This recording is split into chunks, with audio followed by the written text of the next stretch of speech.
शोषण आरक्षण में आरक्षण नहीं करेंगे तब तक इनका समस्या का समाधान नहीं होगा। सड़कों पर आवाज है तो सदन में आवाज होती है और सदन की आवाज से ही समस्या का समाधान होता है। ये तो जांच में जब पकड़े जाते उसका नाम भ्रष्टाचार है। जो भी गलत होता है उस पर जांच होती, जांच पर कार्रवाई हो। निश्चित रूप से जब ओबीसी में क्रीमी लेयर है तो आरक्षण के हर क्षेत्रों में होना चाहिए और उसके लिए कानून भी बनना चाहिए, लेकिन सभी जातियों के लिए होना चाहिए। जैसे सामान्य वर्ग में लिख दिया कि सामान्य में कौन है, पिछड़ी में कौन है। अब जब सामाजिक न्याय समिति का रिपोर्ट आ गया तो बहुत ढेर सारी जातियां अनुसूचित की पिछड़ी में डाल दिया इन लोगों ने, बेईमानों ने। तो उनको फिर अनुसूचित में, संविधान के मुताबिक अनुसूचित में रहना चाहिए, फंडामेंटल राइट में। और उसमें बेसंगति दूर करके जिन जातियों का हो चुका है बैकलॉग रोक करके, जिनको नहीं अवसर मिला सबको 1% दिया जाए, आधा % दिया जाए, वो जाति के आधार पर उन ग्रुप ऑफ कास्ट को दे देना चाहिए। नहीं तो फिर वो शोषण आरक्षण में आरक्षण नहीं करेंगे तब तक इनका समस्या का समाधान नहीं होगा। लेकिन कॉन्स्टिट्यूशनल राइट होना चाहिए। ऐसा नहीं कि वो SC में भी है, OBC में है। ये जो जातियां SC में है उसको OBC में डालना गैर संवैधानिक है, और जो OBC में जिनका रूल है उन्हीं को रखा जाए। और इस सामाजिक न्याय समिति की रिपोर्ट के अनुसार ये सही किया जाए।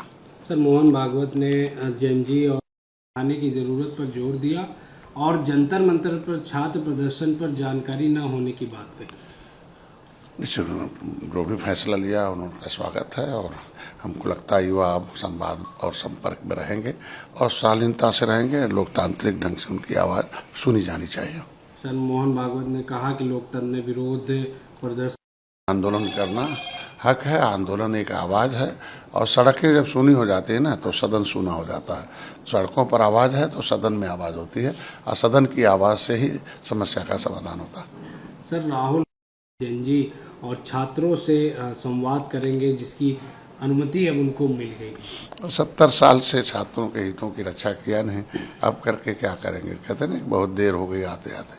अगर आप 60 साल तक 70 साल रहे सत्ता में, अगर इन युवाओं के भविष्य के लिए कुछ पॉलिसी बनाए होते तो जो लंगड़ा जापान 20 साल बाद आज़ाद हुआ हमसे ऊपर है और हम 20 साल पहले आज़ाद होकर उसे नीचे हैं, तो इसके मतलब उसके दोषी तो यही लोग हैं ना जो लंबे समय तक सत्ता में रहे। सर, परिसीमन और महिला आरक्षण विधेयक पर समर्थन मांगा है और कहा, विपक्ष से कहा है कि इस पे सभी दलों को सहयोग करना चाहिए। निश्चित रूप से होना चाहिए, महिलाओं को आरक्षण मिलना चाहिए और उसका डिलिमिटेशन भी होना चाहिए जिससे कि संख्या बढ़े। और बहुत कई देशों में तो कई हजार हैं, चाइना नाम तो 3 हजार हैं, जापान वगैरह में कहा जा सकता है, यहाँ तो बहुत कम है। हमको लगता है बढ़ना चाहिए। सर, राम मंदिर चढ़ावा चोरी मामले में के 3,300 करोड़ का पूरा हिसाब ऑडिट में सही पाया गया। बड़े घोटाले के दावों को खारिज किया गया। तो जो भी सरकार का बयान है वो हम लोग समर्थन करते हैं। सर, पीएम मोदी ने एक इसमें युवाओं को उन्होंने जागरूक किया है। निश्चित रूप से जिधर जवानी चलती उधर जमाना चलता है। युवाओं का भविष्य ही राजनीति है, राजनीति ही अभिभावक है सबका, पैसे का, भविष्य का। सर, सपा राष्ट्र अध्यक्ष अखिलेश, चाहे गंगा एक्सप्रेसवे हो चाहे कानपुर एक्सप्रेसवे हो, इस पर भ्रष्टाचार का वो आरोप लगा रहे हैं कि सरकार ने इस पर भ्रष्टाचार किया। ये तो जांच में जब पकड़े जाते उसका नाम भ्रष्टाचार है। जो भी गलत होता है उस पर जांच होती, जांच पर कार्रवाई हो।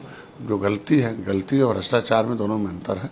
वो जो गलतियां हैं उसकी सजा मिल रही है अधिकारियों को। सर, आज आपके विभाग की शुरू है और 8 मंडलों को पहले लिया गया है और ये 14 तक लगातार रहेगा और 16 तारीख को स्थापना दिवस है, उसकी तैयारी है। तो हर मंडल में वहाँ के जिला अध्यक्ष, विधानसभा अध्यक्ष, 7 जिला अध्यक्ष और विधानसभा अध्यक्ष और विधानसभा प्रभारी, सेक्टर अध्यक्ष, सेक्टर प्रभारी और बूथों पर जहाँ निषाद गांव में वो प्रमुख लोग हैं उनको बुला के सम्मेलन, उनकी सहमति और उनकी जो समस्या है उसके भी समाधान के लिए सम्मेलन जारी है आज के बाद।